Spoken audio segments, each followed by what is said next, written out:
우리 교회 어떤 청년이 군에 가 있다가 휴가를 나와서 우리 교회 집회를 참석하고는 하는 말이, 제가 군에 있을 때 하고 오늘 여기 와서 영적인 시간을 이렇게 가져보니까 내가 완전히 딴 세상에서 살았구나라는 것이 느껴졌다. 그런 이야기를 하는 걸 들었습니다. 오늘 여러분이 찬양하는 모습을 보면서 참 세상 사람들이 알지 못하는 그러한 놀라운 세상에 우리가 속해 있구나, 이런 부분들을 생각을 해봤습니다. 이백유행자님 나이가 어떻게 됩니까? 반백입니다. 반백이라고요? 저한테 마이크 달아주러 왔는데 색색거리시더라고. 어쨌든 열심히 찬양해 주셔서 감사를 드립니다. 어제 첫 시간 말씀을 드렸고 오늘 둘째 시간인데, 하나님으로부터 위대한 일을 기대하라, 그리고 하나님을 위하여 위대한 일을 시도하라, 그와 같은 큰 주제를 가지고 말씀을 전하고 있습니다. 어제 첫 번째 시간에는 소주제로 청년을 귀하게 쓰시는 하나님, 이런 주제로 말씀을 드렸습니다. 하나님께서는 참으로 청년들을 아주 귀하게 사용하셨습니다. 어제 하나님께서 어떤 사람들을 어떻게 쓰셨는가, 그때 그들의 나이가 어떠했는가, 이런 부분들을 여러 사람들을 제가 보여드렸죠. 보니까 10대도 있고 대부분 20대였습니다. 그리고 간혹 30대 초반이었습니다. 그러니까 하나님께서는 여러분의 지금 현재 나이대, 이 나이를 하나님은 결코 적은 나이로 보지 않는다는 이야기입니다. 그리고 하나님은 여러분을 아주 귀하게 보시고 하나님은 여러분을 귀하게 사용하기를 원하신다라는 것을 우리가 성경을 통해서, 그리고 교회사를 통해서 어제 우리가 살펴봤습니다. 저기 등장하는 사람들 누구라 했죠? 기억나는 분이 있습니까? 여러분은 아마 기억을 못 하실지 모르겠는데, 우리 한국의 우리 모임의 1세대 믿음의 선배님들입니다. 매년 쪽에 있는 분이 이만조 형제님이라고 22세에 총각 때 진도 백동교회 호남지역 첫 번째 교회, 그 교회를 개척하셨다. 22살에 그 일을 하셨다. 그런 말씀을 드렸죠. 박준행 형제님 25세. 한국에도 우리 모임에서 초창기 때 20대에 하나님께서 귀하게 이렇게 일꾼들을 사용하셨다라는 것을 말씀을 드렸습니다. 여러분, 이게 무슨 사진입니까? 우주죠. 많은 별들이 있습니다. 은하계도 보입니다. 한 개 은하계 안에 별이 한 1000억 개 정도가 있다 그럽니다. 과학자들이. 1000억 개, 한 개 은하계 안에. 그런데 그런 은하계가 또 우주에 한 1000억 개가 있다, 그렇게 이야기하고 있어요. 여러분, 저기 스크린에 나와 있는 별 중에 별 이름 아는 거 있습니까? 저기 아는 별이 있습니까? 여러분, 별 이름 아는 거 한번 이야기해 보세요. 태양이라 했어요. 또요.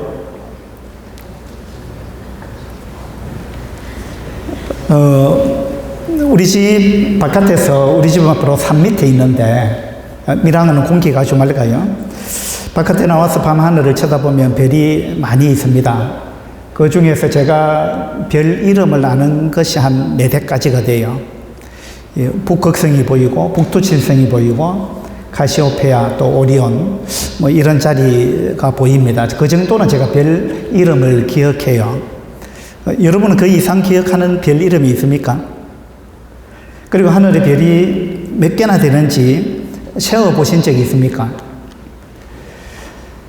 지구 전체 해변에 있는 모래알 수가 몇 개나 될까요? 모래알 개수가. 이걸 어떤 사람이 계산을 했어요. 그 계산이 얼마나 정확한지는 모르겠는데, 이렇게 계산을 했습니다. 두 손으로 가득 이렇게 모래를 움켜쥐면 이 두 손에 가득 담긴 이 모래알 개수를 세어보면 한 800만 개가 된다 그래요. 이걸 직접 세어봤는가 봐요. 800만 개가 된다. 그렇게 해서 이제 지구 전체 해변에 있는 모래알이 몇 개나 될까? 대충 계산을 해보니까 750경 정도 될 것이다. 이렇게 어떤 과학자가 계산을 했습니다. 그러면 우주에 있는 별의 총 개수는 얼마나 될까요? 별. 이분이 또 이 별의 개수를 또 계산을 했는데, 지구 전체에 있는 모래알 개수보다 한 10배는 많다. 이렇게 계산을 했어요. 그렇게 해서 7,500경 개 정도가 될 거다. 이렇게 계산을 했는데, 누가 그렇게 했느냐 하면 사이먼 드라이버라는 분인데 호주 국립대학교 교수입니다. 얼마나 정확할지는 모르겠어요. 근데 어떤 과학자는 아까 이야기한 것처럼 한 개 은하계 안에 1000억 개의 별이 있다. 그런데 그 은하가 또 한 1000억 개 있다, 우주에. 그래서 1000억 곱하기 1000억 해보니까 100해 나오더라고요. 100해. 경보다 그 다음 단위가 해입니다. 해. 한 100해 정도 나오더라고요. 그래서 누구 말이 맞는지는 모르겠는데, 어쨌든 간에 이 우주의 별은 우리가 셀 수 없을 만큼 엄청나게 많다는 것입니다. 그죠? 근데 제가 이 이야기를 왜 하느냐. 시편 147편, 이 부분을 좀 설명을 하려고 미리 말씀을 드린 겁니다. 한번 보도록 하죠. 시편 147편.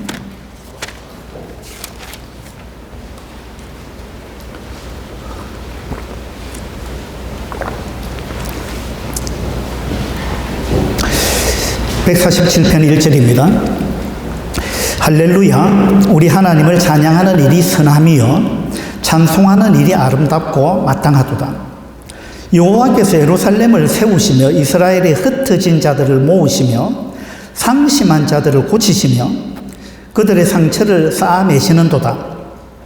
그가 별들의 수효를 세시고 그것들을 다 이름대로 부르시는도다. 자, 하나님은 어떤 분이시냐 하면 하나님은 우주에 있는 별들의 수를 세시는 분이다. 별들이 몇 개인지 아신다 이 말입니다. 그리고 그 별들을 부르시는 분이다. 어떻게? 이름대로. 그 별의 이름을 하나씩 하나씩 부르시는 분이다. 하나님 그렇게 지금 말씀하고 계십니다. 너무 놀라운 일이죠. 우리는 별의 이름을 저는 6개밖에 모르는데, 어쩌면 아까 누가 태양 이야기한 것 같은데 수성, 금성, 지구, 화성 이거 하면은 좀 더 되는데 어쨌든 많이 알아도 우리는 10몇 개 이렇게 아는 것 같아요. 근데 하나님은 엄청나게 많은 이 우주에 있는 모든 별들의 수효를 세시고 그 별의 이름을 부르시는 분이다. 이런 분이 우리 하나님이십니다. 근데 더 놀라운 거는요, 3절을 보세요. 상심한 자들을 고치시며 그들의 상처를 쌓아매시는도다. 하나님이 별들의 이름을 다 아실 뿐만 아니라 여러분의 이름을 아시고요,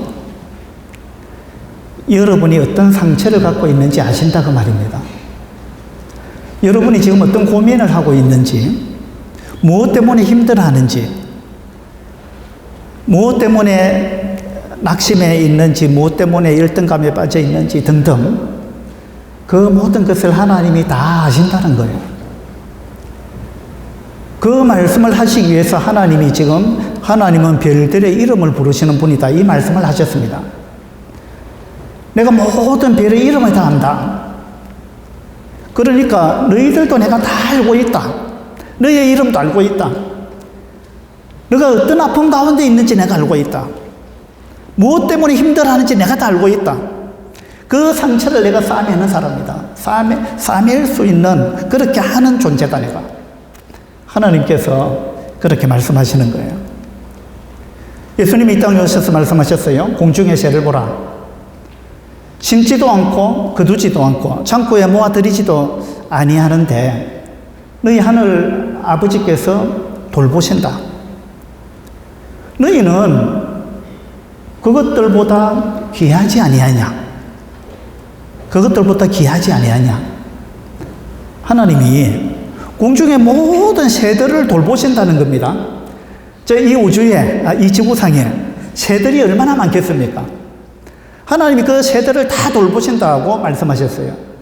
그러면서 하신 말씀이 너희들은 그것들보다 귀하지 아니하냐? 우리는 굉장히 존귀한 존재입니다. 하나님께서 오늘 이 자리에 앉아 계신 여러분 모두를 하나님은 굉장히 존귀하게 여기십니다. 내가 하늘의 별들의 이름을 다 안다. 그것들보다 너희들이 얼마나 더 귀하냐? 내가 모든 새를 돌본다. 그것들보다 너희들이 얼마나 더 귀하냐? 하나님은 그렇게 말씀하십니다. 들의 백합화를 봐라. 솔로몬의 모든 영광으로도 그 꽃 하나가 입은 것보다 못했다. 오늘 있다가 내일 아궁이 던져지는 들풀도 하나님이 입히시거든. 하물며 너희일까 보냐? 믿음이 작은 자들아. 예수님이 그렇게 말씀하셨어요. 하물며 너희일까 보냐? 이런 말씀이 뭘 의미합니까? 하나님께서는 우리 모두를, 여기 앉아 계신 모든 분들 모두를 하나님은 굉장히 귀하게 보시고 관심을 갖고 여러분을 보고 계신다는 겁니다. 그래서 하나님께서 여러분을 그렇게 보시는데 여러분 스스로가 여러분을 보잘것없는 존재로 생각하면 안 된다는 거예요. 여러분 어떤 열등감에 빠져 있습니까? 내 같은 사람이 뭘 하겠어? 이런 생각을 갖고 있습니까? 나는 이런 환경에서 태어났는데, 나는 이런 부모 밑에서 자랐는데, 우리 집은 가난한데, 등등, 나는 뭘 잘하는 게 없는데, 그렇게 생각하고 여러분 주눅 들어 있습니까? 하나님은 여러분을 그렇게 보지 않아요. 하나님은 여러분을 아주 위대하게 창조하셨습니다. 하나님이 형상대로 창조하셨어요. 굉장히 존귀한 존재로 아주 위대한 꿈을 가지고 하나님께서 여러분을 그렇게 창조하셨습니다. 그래서 여러분 어깨를 늘어뜨리면 안 됩니다. 손을 늘어뜨리면 안 되는 거예요. 어깨를 펴고 나는 하나님의 형상을 닮은 존재야. 하나님께서 나를 최고의 글작품으로 만드셨어. 하나님께서 나를 향한 위대한 계획을 갖고 계셔. 하나님이 그래서 나를 부르셨어. 나를 창조하셨고 나를 구원하셨어. 그리고 하나님은 나와 함께 일하기를 원하셔. 그것도 아주 위대한 일을. 이걸 여러분 기억하셔야 됩니다. 그래서 여러분이 하나님으로부터 위대한 일을 기대하셔야 돼요. 어떤 꿈을 꾸느냐에 따라서 여러분의 인생이 달라지는 것입니다. 자, 이거 한번 맞춰보세요. 국어사전에 나오는 이야기인데 국어사전에서 어떤 단어를 설명한 내용입니다. 어떤 단어일까요? 상식에서 벗어나는 행동을 하다. 두 번째 설명은 말과 행동이 보통 사람과 다르게 되다. 자, 뭘까요? 어제 보니까 대답을 잘 안 하시던데 이걸 맞추시면 제가 선물을 드리겠습니다. 한 달쯤 전에 호남 학생 캠프에 제가 강사로 갔다 왔는데 거기는 학생들이 대답을 하고 뭘 맞추면은 뭐 상품권을 주더라고요. 제가 선물을 가져왔습니다. 그냥 사십니까? 이거 제가 쓴 책인데 제가 7권을 가져왔어요. 맞추시면, 대답을 잘 하시면 제가 드리겠습니다. 선물로 드리겠습니다. 자, 이거 어떤 단어에 대한 설명일까요? 예? 크게요? 여러분이 제 나이쯤 되면요, 소리가 잘 안 들려요. 크게 한번 이야기해 보세요. 미쳤다? 미쳤다? 그렇게 말씀하셨어요? 아, 예. 맞습니다. 나중에 이거 선물 받아가세요. 예. 세 번째 설명은요, 정신에 이상이 생겨서 말과 행동이 보통 사람과 다르게 되다. 무슨 단어냐 하면 미치다, 미쳤다. 그 단어에 대한 설명입니다. 그리고 그 단어에 대한 설명 네 번째가 뭐냐 하면 어떤 일에 지나칠 정도로 열중하다.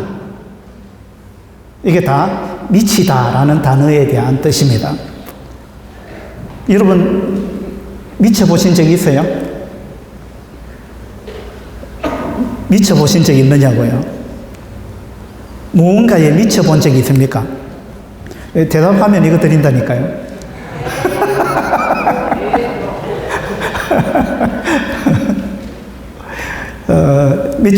미쳐본 적이 있다. 대답하신 분 1, 2, 3번으로 미쳤어요? 아니면 4번으로 미쳤어요? 4번입니까? 예. 그 1, 2, 3번에 미치다라는 뜻은 좀 안 좋은 의미죠. 이 4번에 미치다, 이 의미는요, 상당히 긍정적인 그런 의미입니다. 미치다. 예. 자, 미쳐본 적이 있는가? 미쳤다는 말을 들어봤는가? 아, 쟤는 완전히 미쳤어. 이런 이야기 들어본 적이 있어요? 예. 방금 크게 대답하신 분 나중에 받아가세요.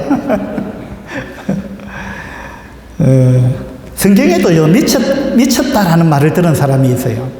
누굴까요? 바울. 맞습니다. 세 번째 선물 주인공입니다. 바울은요, 미쳤다 소리를 들었어요. 바울. 그 다음에 또 있어요. 누굴까요? 다윗? 아, 다윗이 법궤 올 때 막 춤춘 거. 예. 그때는 그 미쳤다라는 단어는 아마 안 나온 것 같은데, 예. 그 왕의 위신이 그 위신이 날이 아니다, 이런 의도로 이야기한 것 같고요. 또 어쨌든 미쳤다는 말을 들은 사람이 또 있어요. 누구요? 노아? 사도행전에 보면 로데라는 사람이 나옵니다. 맞죠? 이 로데도 미쳤다 소리를 들었어요. 왜냐하면 어떤 상황 가운데 그 이야기를 들었느냐 하면 베드로가 옥에 갇혔습니다. 그래서 예루살렘 교회가 모여서 베드로를 위해서 기도했습니다. 하나님, 베드로를 풀려나게 해주세요 하고 그들이 간절히 기도했습니다. 하나님께서 그 기도를 들으시고 천사를 보내가지고 베드로를 감옥에서 풀어줬습니다. 감옥 문이 열리고 베드로가 남았죠. 나와가지고 이제 교회를 찾아가서 문이 잠겨 있어가지고 문을 막 두드렸습니다. 노크를 했는데 다른 성도들이 다 기도하고 있었습니다. 열심히 베드로를 위해서 기도하고 있었어요. 그때 누가 나왔습니까? 로데라는 여자아이가 나왔습니다. 여자아이라고 되어 있죠. 로데가 나와가지고 누구십니까? 하고 물었는데 베드로다 이랬죠. 이 로데가 너무 기뻐가지고 문을 열지도 못하고 도로 뛰어 들어갔습니다. 그래가지고 베드로가 왔습니다 이랬죠. 그때 성도들이 뭐라고 이야기했습니까? 뭐라고 이야기했어요? 네가 미쳤도다 이랬습니다. 그들이 뭘 놓고 지금 기도했습니까? 무슨 주제로 기도했어요? 베드로를 위해서 기도했습니다. 하나님, 베드로를 풀어주셔야 하고 기도하지 않았겠습니까? 근데 베드로가 풀려 나와서 노크를 하는데 베드로가 왔다 그러는데 안 믿기는 거예요. 아마 믿음 없이 기도했는지 정말로 풀려날까 안 믿고 기도했는지 잘 모르겠습니다만은 어쨌든 어른들은 안 믿었던 것 같아요. 이 여자아이가 믿었잖아요. 근데 성도들이 미쳤다 그랬어요. 그리고 또 미쳤다는 소리를 들은 사람이 있는데 누구냐면 예수님입니다. 예수님도 미쳤다 소리를 들었어요. 바알세불에 집혀서 미쳤다. 미쳤다 소리를 예수님 몇 번 들었습니다. 그래가지고 예수님의 친척들이요, 예수님을 데려가려고 왔습니다. 사람들이 미쳤다 하니까 창피스럽잖아요. 그 데리러 왔습니다. 그런 것이 복음서에 나와 있잖아요. 그 성경에 보면 미쳤다 소리를 들은 사람들이 그렇게 몇 사람이 나옵니다. 우리도 뭔가에 미쳐야 되는데, 예? 뭔가에 미쳐서 우리가 한평생을 열심히 그렇게 살다가 하늘나라 가야 되지 않겠어요? 무엇에 미칠 거냐? 무엇에 미칠 거냐? 전도서에 보면 그들의 평생에 미친 마음을 품고 있다가 후에는 죽은 자들에게로 돌아가는 것이라. 하나님 믿지 않는 사람들도요, 무언가에 미쳐서 살아갑니다. 이 성경에 그렇게 나와 있잖아요. 그들의 평생에 미친 마음을 품고 살다가, 우리 모두는요, 모든 사람들은 무언가에 미쳐 있어요. 미친 마음을 품고 살다가 죽는다 이 말입니다. 그런데 무엇에 미칠 거냐? 무엇에 미칠 거냐? 무엇에 미치느냐에 따라서 사람이 달라지는 겁니다. 그 사람의 수준과 질이 완전히 달라집니다. 국어사전에 미치다라는 이 단어를 쭉 찾아보니까 예문을 드러났는데, 누구누구가 닭발에 미쳤다. 뭐 이런 제 예문이 있더라고요. 닭발에 미치는 사람도 있는가 봐요. 예? 그 닭발 좋아합니까? 예. 미칠 정도는 아니겠죠? 그 다음에 또 보니까 피자에 미쳤다. 또 누구는 여행에 미쳤다. 이런 제 예문들이 있더라고요. 그리고 제가 쭉 사람들을 보면서 어떤 사람은 국수에 미친 사람도 있고요. 국수를 너무 좋아하는 사람을 제가 봤습니다. 이 사람은 길 가다가 국수집이 나오면 그냥 갈 수가 없대요. 가서 한 그릇 먹어야 된대요. 가다가 또 국수집이 또 보이면 또 들어가야 된대요. 완전히 국수에 미친 것 같더라고요. 그 다음에 어떤 사람은 노래에 미친 사람이 있고요. 제가 아는 친척 중에 한 분은 텔레비전 틀어놓으면 맨날 노래하는 것만 틀어놓고 있습니다. 전국 노래자랑이라든지 등등 이런 거. 맨날 그것만 보는 제 친척이 있어요. 제가 생각할 때는, 어떻게 시간을 저렇게 보낼까? 뭘 미쳐도 저런 데 미칠까? 그런 이제 안타까운 생각이 드는데, 어쨌든 그분은 노래에 미쳐 있어요. 어떤 분은 돌에 미친 사람이 있습니다. 그죠? 늘 돌을 주우러 다니는 사람들이 있습니다. 좋게 말하면 수석가죠. 그 다음에 어떤 사람은 보면 집에 미친 사람이 있고 집 정원에 미친 사람이 있습니다. 매일 집 꾸미고 집을 아름답게 가꾸고 정원을 꾸미고 거기에 모든 시간을 다 들이는 사람. 그 사람은 가만히 보니까 집과 정원이 우상인 것 같아요. 거기에 모든 시간을 다 투자하더라고요. 저는 이제 그런 걸 잘 안 하는데, 저는 시간이 아까워서 그런 거 못 하겠더라고요. 어쨌든 이제 이렇게 미친 사람이 있습니다. 어떤 사람은 노름에 미친 사람이 있죠. 어떤 사람은 낚시에 미친 사람이 있습니다. 밤을 새워서 낚시하잖아요. 예. 우리가 무엇에 미칠 거냐 이 말입니다. 무엇에 미칠 거냐. 짧은 한 평생을 살면서 우리가 무엇에 미칠 거냐. 미친 마음을 품고 살다가 죽게 되는데, 고린도후서에 보니까 우리가 만일 미쳤어도 하나님을 위한 것이요. 이거 누가 한 말입니까? 누가 한 말이에요? 바울입니다. 요거 받아가세요.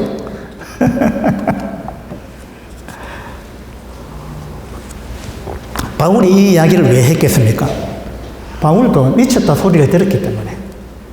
미쳤다는 소리를 들으니까 바울이 한 말이, 우리가 만일 미쳤어도 미쳤다라고 이야기한 그 사람은 나쁜 의도로 미쳤다 그랬죠.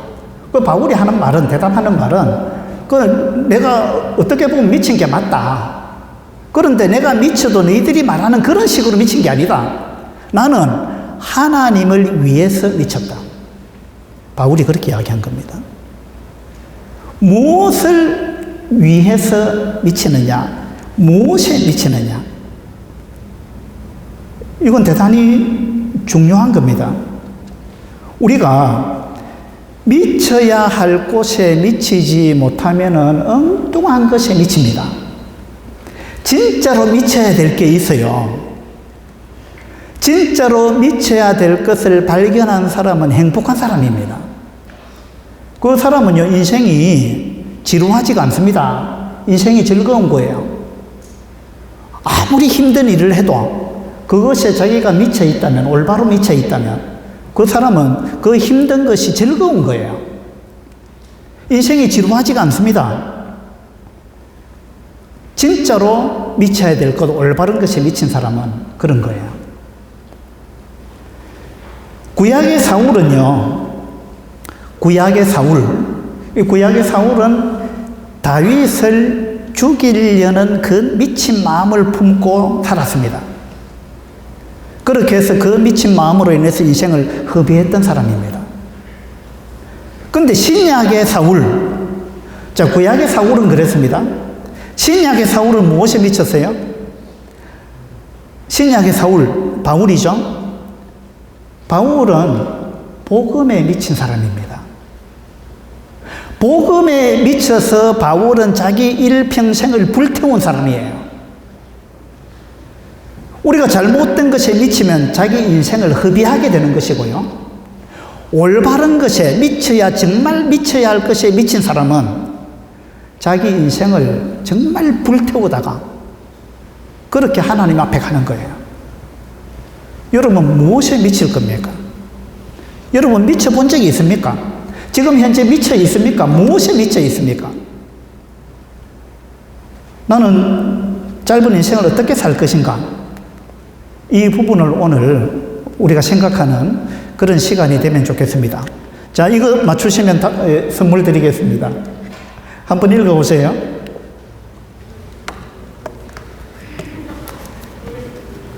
크게 좀 이야기해 보세요.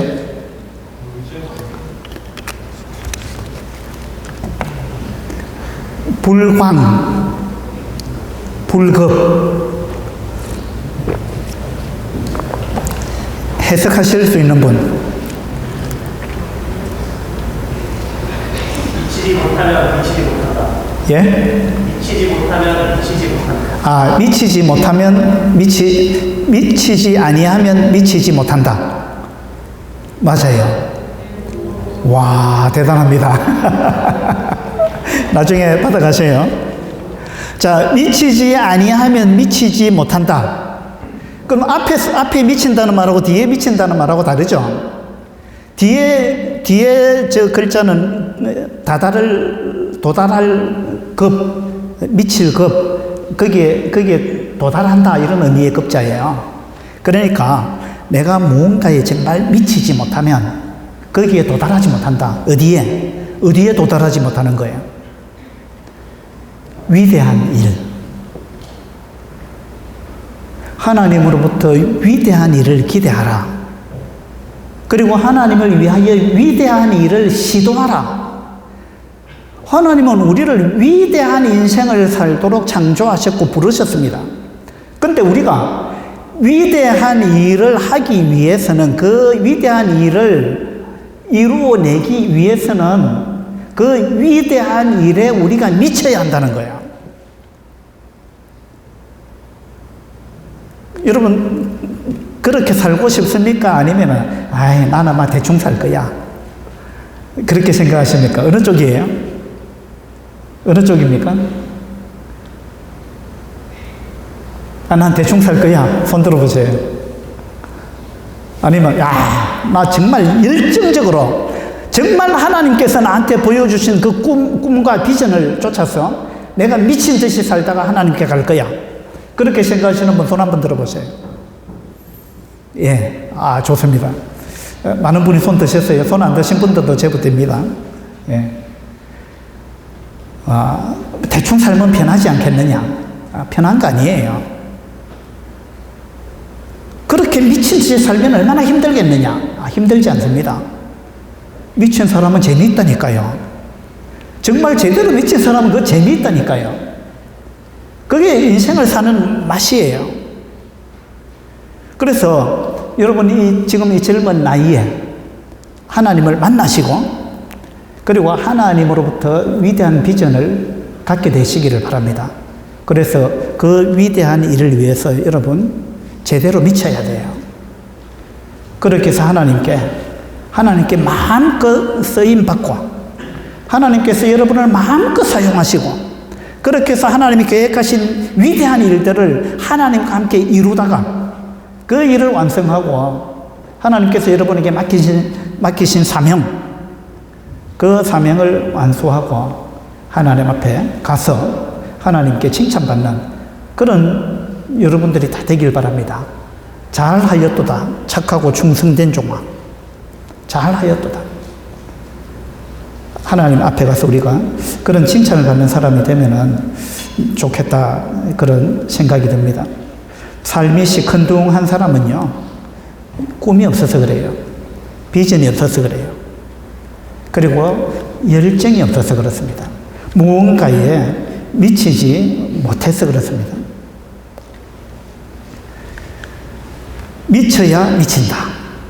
불광불급. 미쳐야 미친다. 그런 뜻입니다.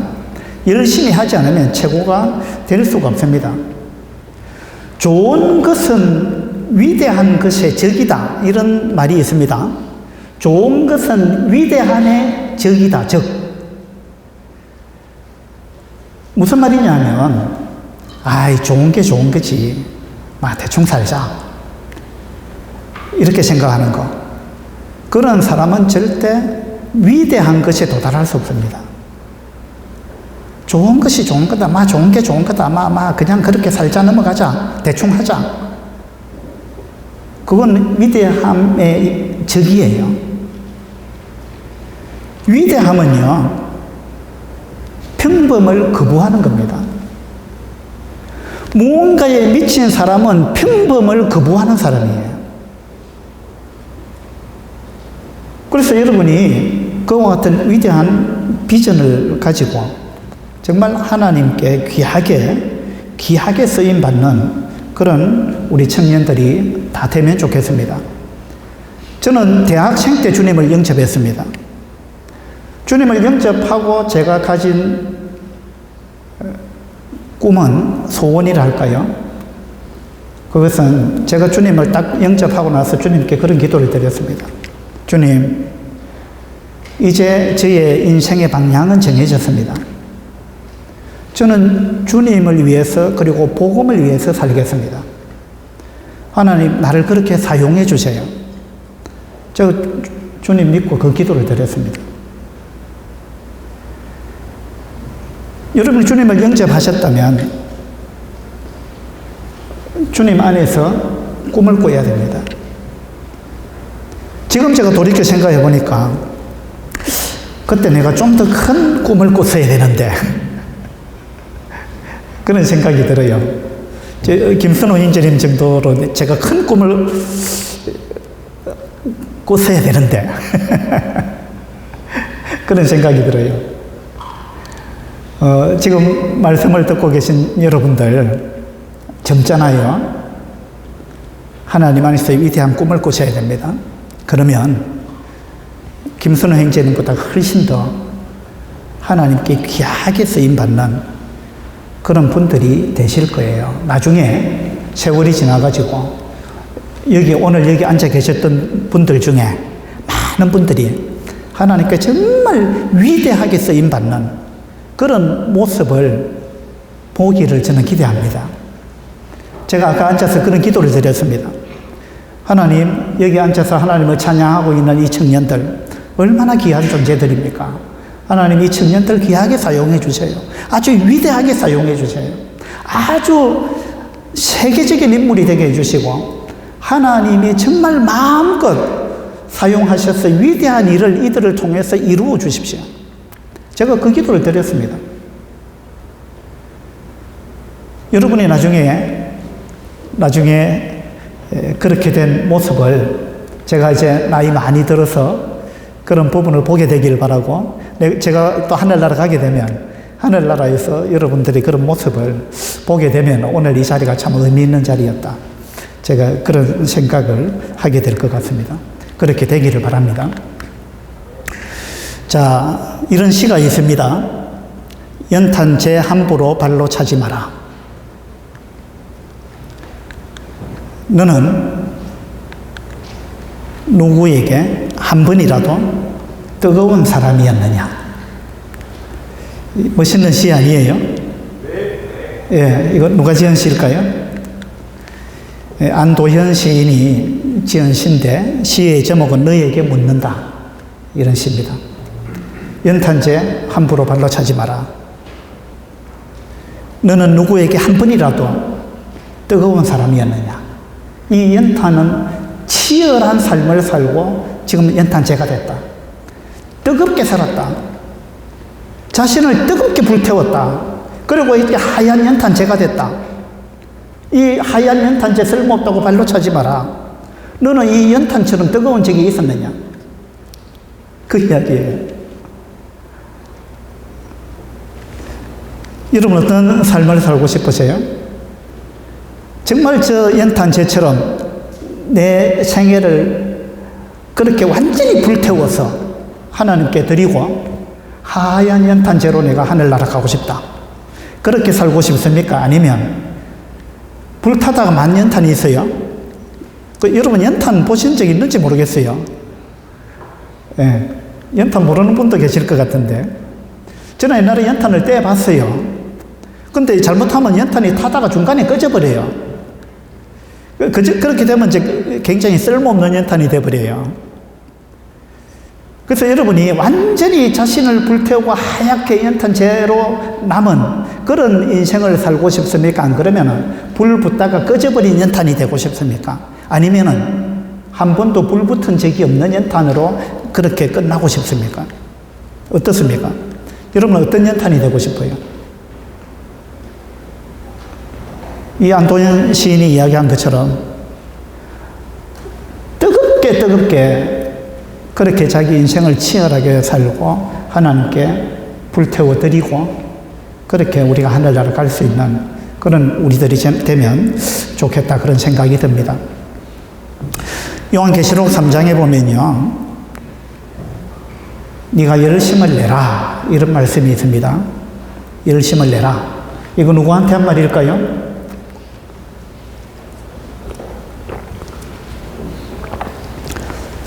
누구한테 한 말일까요? 요한계시록 3장에 보면 7개 교회가 나오죠. 그 7개 교회 중에 한 교회를 향해서 한 말입니다. 7번째 교회, 라오디게아 교회죠. 이 라오디게아 교회를 향해서 주님께서 하신 말씀이 열심을 내라, 이렇습니다. 열심을 내라. 이 라오디게아 교회는요, 마지막 시대의 교회의 모습을 그려주고 있습니다. 이 마지막 때가 되면 마지막 때의 성도들의 모습이 네가 뜨겁지도 아니하고 차지도 아니하고 미지근하다. 네가 이같이 미지근하여 뜨겁지도 않고 차지도 아니하니 내가 너를 토하여 버리리라. 주님께서 그렇게 말씀하셨어요. 주님은 우리가 뜨겁기를 원하는 거예요. 이 마지막 시대의 교회의 모습, 이 라오디게아 교회는 미지근했습니다. 그냥 아마 좋은 게 좋은 거야. 아마 대충 살자. 구원받았으면 됐지. 구원받았으면 끝난 겁니까? 아닙니다. 시작이에요. 구원은 출생입니다. 출생. 태어난 것입니다. 하나님께서 여러분을 왜 구원하셨습니까? 나는 구원받았고 제사함 받았고 하늘나라 백성이 됐고 이제 나는 언제 죽어도 천국 갈 수 있으니까 나는 이걸로 만족한다. 이제 끝났다. 이겁니까? 구원은 끝난 것입니까? 아니에요. 시작입니다. 하나님께서 여러분을 왜 구원하셨느냐 이겁니다. 하나님께서는 여러분을 쓰시기를 원하십니다. 함께 일하기를 원하는 거예요. 아주 위대한 일을 하나님은 여러분을 맡기고 싶고 여러분과 함께 그 일을 하고 싶으신 것입니다. 라오디게아 교회가 미지근했다는 거예요. 뜨겁지도 않고 차지도 않다. 주님이 토하여 버리겠다 그랬어요. 그러면서 열심을 내라 이랬습니다. 열심을 내라. 요한계시록의 2장에 나오는 첫 번째 교회 이름이 뭐죠? 한번 봅시다. 요한계시록 2장을 한번 펴주시기 바랍니다.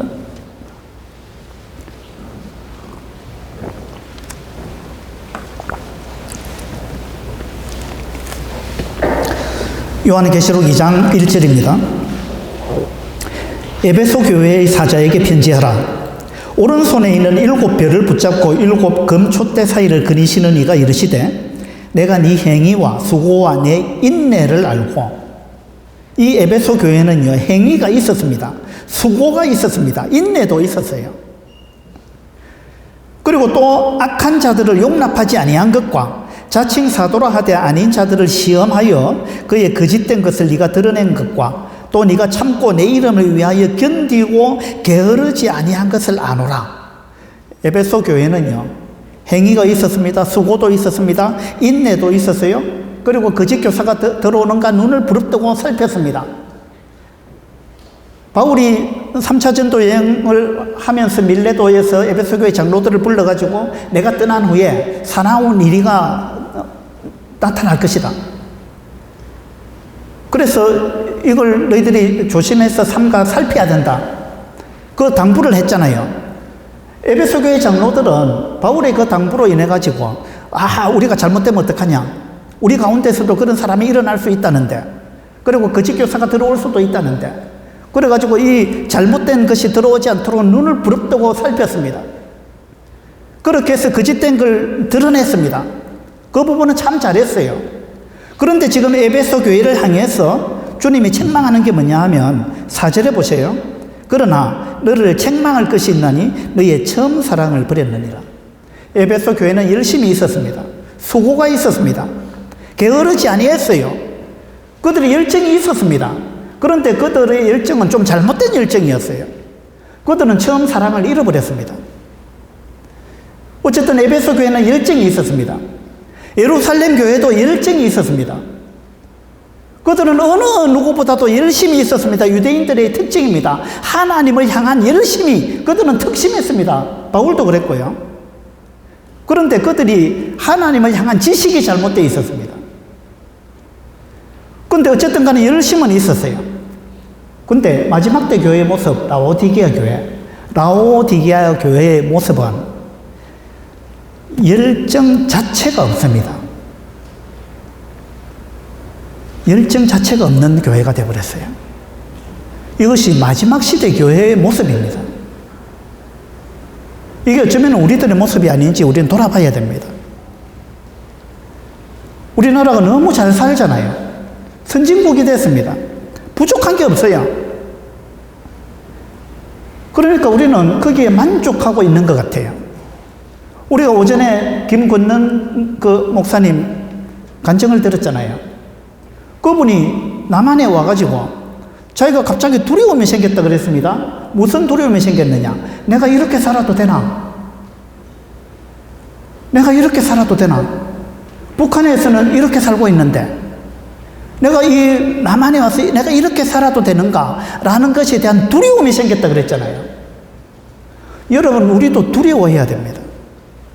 우리 너무 좋은 환경 가운데서 살고 있고 부족함이 없는 가운데 살고 있으면서 나는 구원받았고 구원받았으니까 됐다 하고 마음껏 즐기고 누리고, 물론 누리고 안식 가운데 있고 다 좋은 겁니다. 그것도 해야 돼요.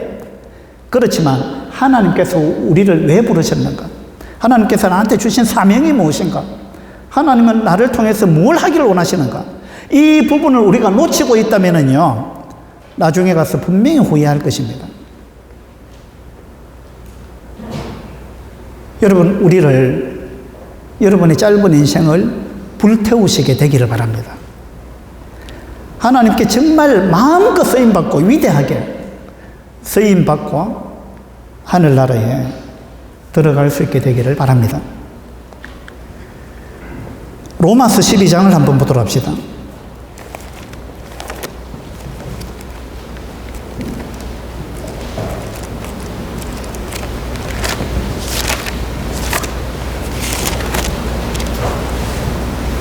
로마서 12장 11절입니다. 부지런하여 게으르지 말고 열심을 품고 주를 섬기라. 부지런하여 게으르지 말고 열심을 품고 주를 섬기라. 여기 열심을 품으라는 말은 원어로 보면요, 끌어오르다 이런 의미가 있어요. 물이 팔팔 끓고 있다는 거야. 물이 100도에 끓잖아요. 물이 팔팔 끓어오르고 있다. 뜨겁다. 이런 의미를 갖고 있는 단어입니다. 열심을 품고 주를 섬겨라. 뜨겁게 팔팔 끓게 되기를 하나님은 원하시는 거예요.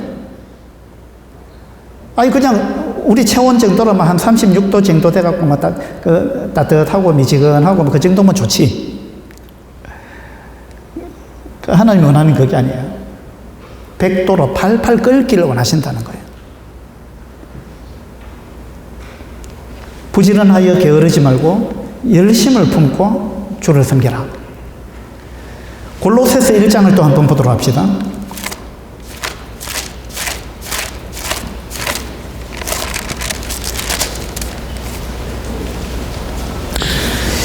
골로새서 1장 29절입니다. 29절.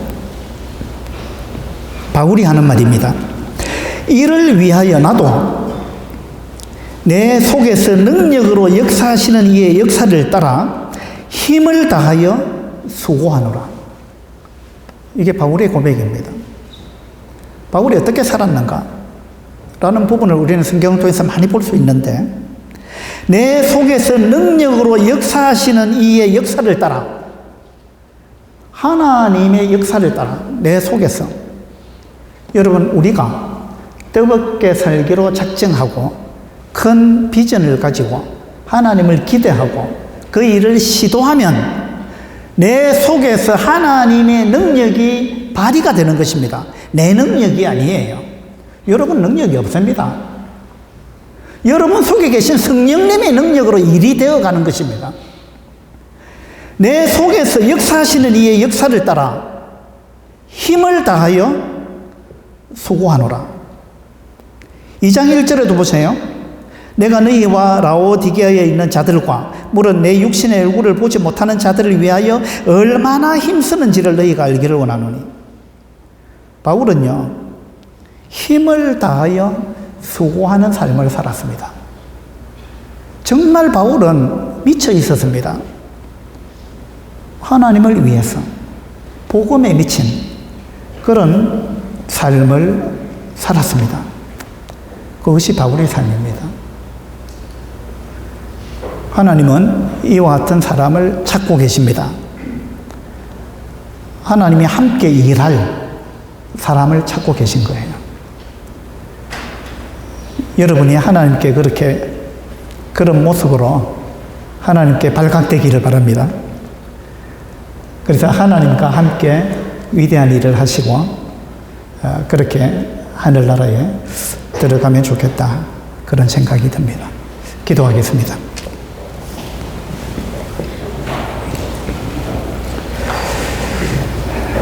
아버지 하나님,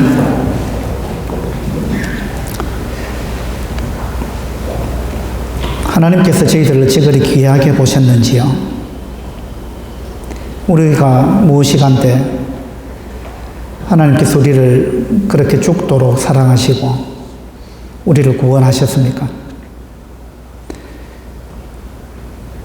하나님은 아무 목적 없이 무언가를 만드시는 분이 아니라는 것을 우리가 압니다. 하나님이 목적 없이 우리를 부르지 않으셨을 것입니다.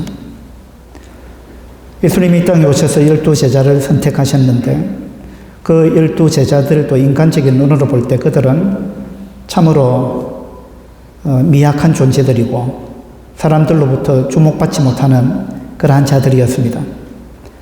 그럼에도 우리 주님은 그들을 귀하게 보셨고 그들을 부르셨으며 그들을 통해서 위대한 일을 이루어 가셨습니다.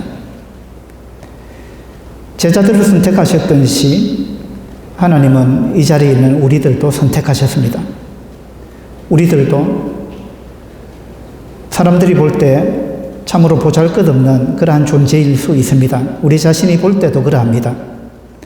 그러나 하나님은 우리를 그렇게 보지 않는다고 오늘 말씀해 주셨습니다. 하나님은 하늘의 모든 별들을 이름대로 부르신다고 말씀하시면서 우리의 이름을 알고 계시고 우리의 모든 사정을 다 알고 계신다고 말씀해 주고 계십니다. 우리를 귀하게 여겨주셔서 참으로 감사합니다. 아버지 하나님, 이와 같은 하나님의 마음에 맞는 그러한 삶을 우리가 살아갈 수 있도록 도와주시기 바랍니다. 우리가 완전히 불타서 하얀 연탄재가 되듯이 그와 같은 삶을 살다가 하나님 나라에 들어갈 수 있도록 하나님 도와주시기 바랍니다.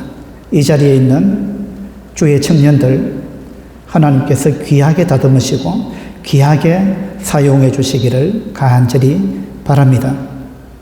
우리가 로마서 말씀처럼 부지런하여 게으르지 말고 열심을 품고 주를 섬기는 그러한 주의 백성들이 되도록 주님 도와주시기를 바랍니다. 감사드리며 우리 주 예수 그리스도 이름으로 기도드립니다. 아멘. 수고하셨습니다.